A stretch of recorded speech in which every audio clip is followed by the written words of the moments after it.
చెప్పు. Hi all, welcome back to Sukhi diaries. So అందరూ ఎలా ఉన్నారు?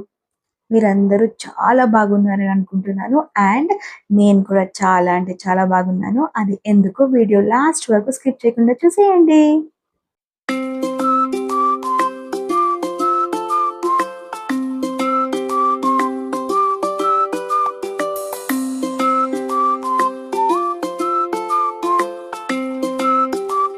It's Friday afternoon around 3 or 4. నాకు అసలు నిజంగా టైం గుర్తులేదండి. ఎందుకంటే ఈ వీడియో నేను ఈ రోజుకి షూట్ చేసి ఆల్మోస్ట్ 1 వీక్ అయిపోతుంది. కొన్ని రీజన్స్ వల్ల నేను ఎడిట్ చేయలేకపోయాను. సో ఇక్కడ నేను మొత్తం ఫ్రిడ్జ్ అంతా డీప్ క్లీన్ చేస్తున్నాను. So all of a sudden deep clean ఎందుకు చేయాల్సి వస్తుందంటే, నెక్స్ట్ డే మేము వైజాగ్ వెళ్తున్నాము. ఎస్, మీ అందరికీ తెలిసిందే నా నేటివ్ ప్లేస్ వైజాగ్. అక్కడే అత్త వాళ్ళు ఉంటున్నారు అండ్ అమ్మ వాళ్ళు కూడా ఉంటున్నారు. సో మా యాక్చువల్ ప్లాన్ ఏంటంటే సండే వెళ్ళాలి. సో దానికోసం 2 weeks బ్యాక్ మేము మొత్తం tickets Pune to Vizag reservation చేయించేసుకొని చాలా ఈగర్గా వెయిట్ చేస్తున్నాము. కానీ అన్నీ అనుకున్నట్టే జరిగితే అది లైఫ్ ఎందుకు అవుతుంది? దానికి ఎగ్జాంపుల్ మా ఈ ట్రిప్పే. సో చెప్పాను కదా 2 weeks బ్యాకే మేము సండే టికెట్స్ బుక్ చేసుకున్నామని. బట్ వెదర్ రీజన్స్ వల్ల సండే ఏదైతే ట్రైన్ మేము బుక్ చేసుకున్నామో అది క్యాన్సిల్ చేసేసారు. క్యాన్సిల్ ఎందుకు అయ్యింది అంటే పూణే దగ్గరలో లూనావాలా ఉంది కదా, అక్కడ ల్యాండ్ స్లైడ్ అయ్యింది. సో దానివల్ల చాలా ట్రైన్స్ డైవర్ట్ చేసేసారు, లేదా వాటి టైమింగ్స్ ఒక 10 to 15 hours డిలే నడవడం, లేదు దాన్ని డైవర్ట్ చేయడం, ఇలా చాలా చేశారు. సో మేము సండే చేసుకున్నాం కదా, సో ఫ్రైడే మార్నింగ్ మాకు మెసేజ్ వచ్చింది, ట్రైన్ డైవర్ట్ చేస్తున్నాము అండ్ ఆల్సో డిలేలో ఉంది అని. ఇంకా మాకు అసలు కాళ్ళు చేతులు ఆడలేదు. సో వెంటనే మా హస్బెండ్ తెలిసిన వాళ్ళ చేత ప్రీమియం తత్కాల్ బుక్ చేయించారు సండే కోసం, కానీ అవ్వలేదు. సాటర్డే మాకు దొరికింది. అది థర్డ్ ఏసీ, అది కూడా 3 seats కూడా అప్పుడే దొరికింది. ఎంత కష్టపడి వెళ్ళానో ఆ దేవుడికే తెలియాలి. సో సాటర్డే బుక్ అయింది కాబట్టి ఫ్రైడే ఇంకా నేను full on rush mode. First fridge మొత్తం క్లీన్ చేసేసాను. అండ్ ఆల్మోస్ట్ ఆఫ్టర్ 3 months నేను వైజాగ్ వెళ్తున్నాను, ఫస్ట్ టైం పూణేకి వచ్చిన తర్వాత. సో ఆబ్వియస్లీ ఇంట్లో వాళ్ళందరికీ నేను షాపింగ్ చేస్తున్నాను. మా ఇంటి పక్కనే జుడియో ఉంది. సో వెంటనే ఆలస్యం చేయకుండా ఇంకా పక్కన జుడియోకి వెళ్ళిపోయి ఇంట్లో వాళ్ళందరికీ నేను ఏదో ఒకటి తీసేసుకుంటున్నాను. ఇంకా అక్కడ మా ఇద్దరి పిల్లల హడావిడి ఉంది చూడండి. అసలు ఈ ట్రిప్ కోసం నాకన్నా వాళ్ళ ఎక్సైట్మెంట్ అంతా ఇంత కాదు. మొత్తం వాళ్ళ నానమ్మని, అమ్మమ్మని, చిన్నమ్మని, చిన్నాన్నని, తాతయ్యని అందరినీ కలవడానికి. కానీ ఏం చేస్తాం, వాళ్ళ హెల్త్ అస్సలు కోఆపరేట్ చేయలేదు ఆ రోజు. మార్నింగ్ నాకు మార్నింగ్ అరౌండ్ 11 or 12 ఆ టైంకి నాకు కాల్ వచ్చింది స్కూల్ నుంచి, మీ అబ్బాయికి హెల్త్ బాగాలేదని. అసలు ఫ్రైడే నాకు ఎలా అయిపోయిందంటే, మార్నింగ్ లేవగానే టికెట్ ట్రైన్ డైవర్ట్ అయిందని చెప్పి మేము ఆ టికెట్ క్యాన్సిల్ చేసుకోవడం, అండ్ తత్కాల్ చేసుకుంటే అది సాటర్డేకి బుక్ అవ్వడం, అది కూడా థర్డ్ ఏసీ అప్పర్ సీట్స్. అసలు కంప్లీట్గా నాకు బ్రెయిన్ అంతా బ్లాక్ అయిపోయింది. ఎనీహౌ ఇంకా షాపింగ్ మాల్ నుంచి వచ్చిన తర్వాత మొత్తం ప్యాకింగ్ అంతా చేసేస్తున్నాను నేను ఒక్కదాన్ని. ఒక పక్క మా హస్బెండ్ మా పిల్లల్ని పడుకోబెడుతున్నారు. సో నేనైతే ఫటాఫట్ ఇంకా ఆలస్యం చేయకుండా ప్యాకింగ్ చేసేస్తున్నాను. ఇంకా ప్యాకింగ్ చేసి పడుకుని పోయాను. అండ్ మీకు చెప్పడం మర్చిపోయాను, మేము వైజాగ్ వెళ్తున్న సంగతి ఎవ్వరికీ తెలీదు. That was like a big surprise to each and every one. So అందుకే నేను ఆల్మోస్ట్ ఒక 3 videos పోస్ట్ చేస్తాను. మొత్తం మా ట్రైన్ జర్నీ మొత్తం, అండ్ నేను ట్రైన్కి ఏమేమైతే నేను ప్యాక్ చేసుకొని తీసుకువెళ్ళాను food items, and also surprise అన్నాను కాబట్టి మా వాళ్ళంతా ఎలా సర్ప్రైజ్ అయ్యారు అది కూడా చూపిస్తాను. And next coming back to video, ఇది next day video. Next day అంటే ఏ రోజైతే మేము బయలుదేరుతున్నాము ఊరికి. సో ఆ రోజు మార్నింగే నేను ఇడ్లీలు పెట్టేశాను అందరికీ. నేనైతే తినట్లేదు, ఎందుకంటే ఆ రోజు సాటర్డే నాది ఫాస్టింగ్. సో ఆ రోజు ఫాస్టింగ్ ఉంటూ ట్రైన్కి తీసుకెళ్లాల్సిన ఫుడ్ ఐటమ్స్ అన్ని ప్రిపేర్ చేస్తూ, ఇంకా కొంత ప్యాకింగ్ మిగిలిపోయి ఉంది, లైక్ మెడిసిన్స్ కిట్ రెడీ చేసుకోవడం, టాయిలెటరీ కిట్ రెడీ చేసుకోవడం ఇవన్నీ కూడా ఉండిపోయాయి. సో అవన్నీ కూడా కంప్లీట్ చేసి రెడీ అయ్యేటప్పటికి అసలు రోజంతా ఫుల్ రష్ అయిపోయింది. సో ఆ రోజు ఇడ్లీల తర్వాత వెంటనే నేను ఇంకా ఫుడ్ ప్రిపేర్ చేయడం స్టార్ట్ చేసేసాను. సో ఇక్కడ నేనైతే టమాటో చట్నీ చేస్తున్నాను. సో ఈ చట్నీ లైక్ నేను క్రియేట్ చేసింది కాదు. ఇది మా అమ్మమ్మ వాళ్ళ అమ్మమ్మ నుంచి చేసుకుంటూ వస్తున్నారు ఈ చట్నీ.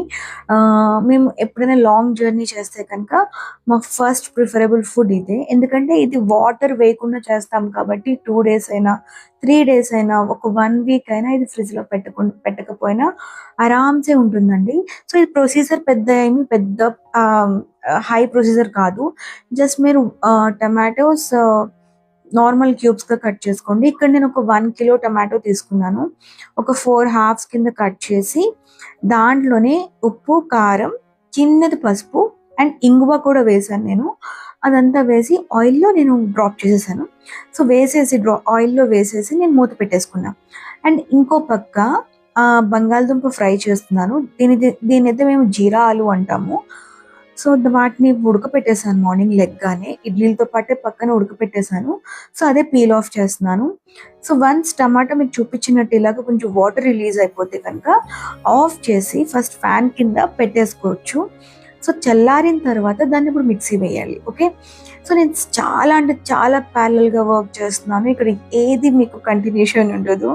సో ఒక పక్క బంగాళదుంపలు నేను వాటి తొక్కలు తీస్తూ, ఇంకో పక్క టమాటో చట్నీ రెడీ చేస్తూ, ఇంకో పక్క ఫస్ట్ నేను పూరీలు చేస్తున్నాను. సో వాటి కోసం నేను పిండి అయితే తడిపి పెట్టేసుకుంటున్నాను.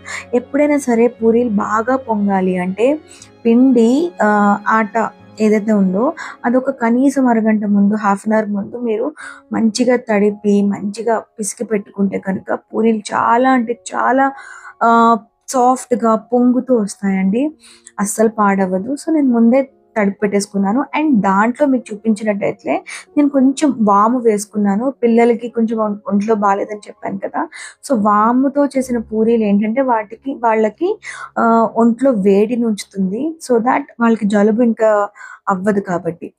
అండ్ ఇక్కడ పచ్చిమిరపకాయలు ఏవైతే ఉన్నాయో అది నేను కొంచెం జీరా ఆలుకి అండ్ టమాటో పచ్చడికి కూడా కట్ చేసుకున్నాను. అండ్ అలాగే లస్సూన్ కూడా. లస్సూన్ ఏంటంటే నేను జీరా ఫ్రైకి అవసరం లేదు. టమాటో చట్నీకే కట్ చేసి పెట్టుకున్నాను. సో ఇక్కడ చట్నీ చల్లారిపోయింది. సో అది గ్రైండర్‌లో జార్‌లో వేసుకొని మంచిగా గ్రైండ్ చేసుకుంటున్నాను. గ్రైండ్ కూడా మీరు 5 మినిట్స్ చేయాల్సిన అవసరం లేదు. ఒక్కసారి ఆన్ అండ్ ఆఫ్ చేస్తే అది మంచిగా గ్రైండ్ అయిపోతుంది.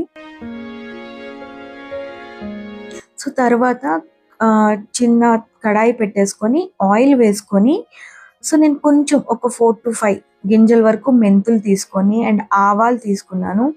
ఎండుమిర్చి కూడా పక్కన పెట్టుకున్నాను. అండ్ కరివేపాకు అండ్ లస్సూన్ మీకు చూపించాను కదా! అంతే క్వాంటిటీ. కొంచెం సన్నంగా పొడుగ్గా కట్ చేసుకొని ఫస్ట్ ఆయిల్‌లో వేసేసుకున్నాను. అండ్ ఇంగువ కూడా వేశాను.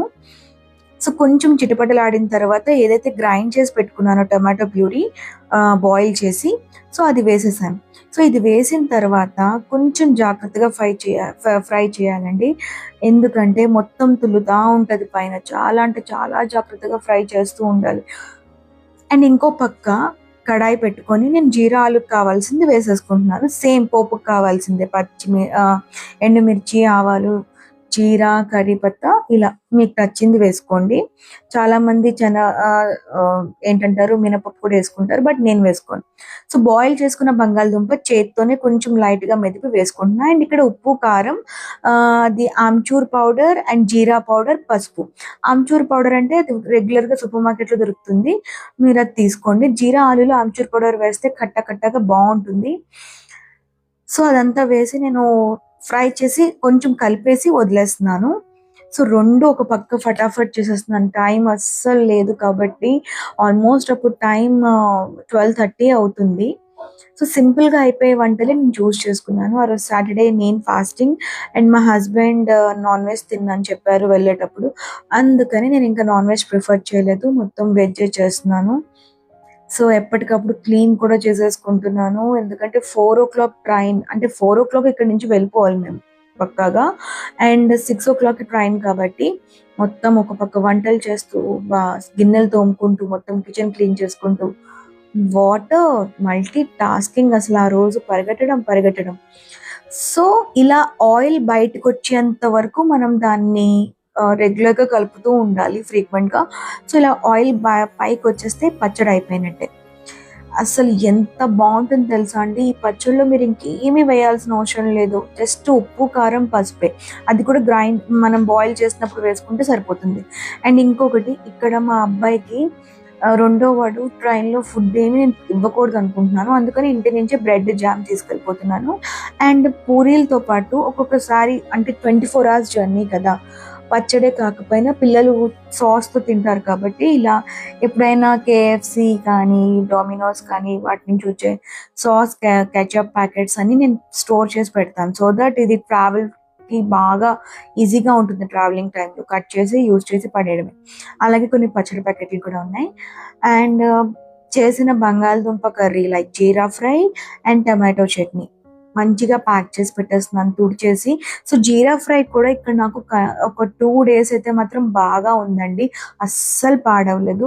సో నేను చెప్పినట్టు కనుక మీరు ఇలా చేస్తే కనుక అస్సలు పాడవదు. జస్ట్ బంగాళదుంప ఉడకపెట్టి ఆయిల్లో పోపు వేసుకొని ఆ బంగాళదుంప వేసి మీరు కొంచెం పసుపు, కారం, ఆమ్చూర్ పౌడర్ అండ్ కొంచెం జీరా పౌడర్ అంతే. ఇంక ధనియాల పౌడర్ కూడా అవసరం లేదు. చిన్న పిల్లలు కూడా మంచిగా తింటారు. వాళ్ళకి కారం కూడా ఉండదు. జస్ట్ స్పైస్ లెవెల్ మీకు నచ్చినట్టు మీరు వేసుకోండి. అండ్ పచ్చడి కూడా మీరు ఫ్రిడ్జ్లో పెట్టుకుంటే ఒక 15 to 20 days స్టోర్ ఉంటుంది. ఫ్రిడ్జ్లో లేకపోతే ఒక 1 week స్టోర్ ఉంటుంది. సో నేను ట్రైన్కి కావాల్సిన చట్నీ, కర్రీ 2 చేసేసుకున్నాను.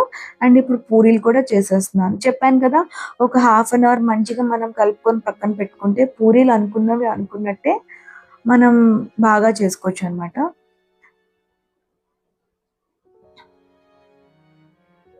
సో పక్క కడాయిలో ఆయిల్ వేసి ఆయిల్ వేడెక్కే లోపల నాకు ఎంత వరకు అవుతుందో అంతవరకు పూరీలు నేను రుద్దుకొని పెట్టేసుకుంటున్నాను.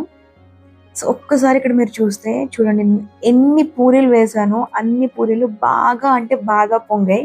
ఒక్క పూరి కూడా పొంగలేదు అని చెప్పడానికి లేదు. అందుకని ఈ పూరీలు చేసినవి నేను లాంగ్ క్లిప్పింగ్ పెడుతున్నాను. ఇంకా నాకు అవకాశం ఉంటే కనుక నేను ఎన్నైతే పూరీలు చేశానో అన్ని పూరీలు వీడియో తీసి పెట్టాలని నాకు అనిపించింది. చూడండి ఇలా వేస్తున్నాను, అలా పొంగిపోతున్నాయి. సో కలుపుకునే విధానం బట్టి ఉంటుందండి. అప్పటికప్పుడు కలుపుకొని వేసుకుంటే మాత్రం అస్సలు రాదు. అండ్ ఇంకొకటి, ఇక్కడ నాకు టైం లేకపోవడం వల్ల నేను కొంచెం ఆటాలో డిప్ చేసి దాన్ని రుద్దుతున్నాను కదా. సో యాక్చువల్గా టైం ఉంటే కనుక నేను ఆటా కూడా యూజ్ చేయను. జస్ట్ కొంచెం ఆయిల్ రాసి దాన్ని రుద్దేసి వేసేస్తాను. సో ఇవి నా మొత్తం నలుగురికి కావాల్సిన ఫుడ్ నేను ప్రిపేర్ చేసేసాను. అండ్ మా ఇంట్లో ఎప్పుడూ సిల్వర్ ర్యాప్స్ ఉంటాయి, ఇలా ఫుడ్ ర్యాప్స్ కూడా ఉంటాయి. సో ఫస్ట్ పూరీలని ఇలా ఒక చిన్న పేపర్ ర్యాప్లో నేను మొత్తం ర్యాప్ చేసి పెడుతున్నాను. సో దట్ ఆయిల్ పేపర్ ఫుల్గా పీలుస్తుంది. అండ్ దాన్ని నేను సిల్వర్ ర్యాప్లో పెడుతున్నాను. సో డైరెక్ట్గా పూరీలు సిల్వర్ ర్యాప్లో పెట్టేస్తే చెమ్మ అయిపోతుంది. చెమ్మ అయిపోతే కనుక పూరీలు జస్ట్ ఒక హాఫ్ డేలో పాడైపోతుంది. ఇలా పేపర్లో పెట్టి పెడితే కనుక దాని నుంచి వచ్చే మాయిశ్చర్ అంతా అది పీల్చి మనకి ఫ్రెష్గా ఉంచుతుంది. సో నెక్స్ట్ నేను పెట్టిన పూరీలు పెట్టినట్టే ఉండాలని చెప్పేసి మంచిగా ర్యాప్ చేసేస్తున్నాను. సో ఇలా చేస్తే కరెక్ట్గా మనం ఎలా అయితే పెట్టామో అలాగే ఉంటుంది. సేమ్ హోటల్లో ప్యాక్ చేసిన ఫీలింగే వచ్చింది. సో ఇవాల్టి వీడియో ఎండ్ అయిపోతుంది. సో నెక్స్ట్ మా ట్రైన్ జర్నీ అండ్ మా వాళ్ళు ఎలా సర్ప్రైజ్ అయ్యారు అన్నీ కూడా నేను వీడియో షూట్ చేసి పెడతాను. Thank you for watching. Bye.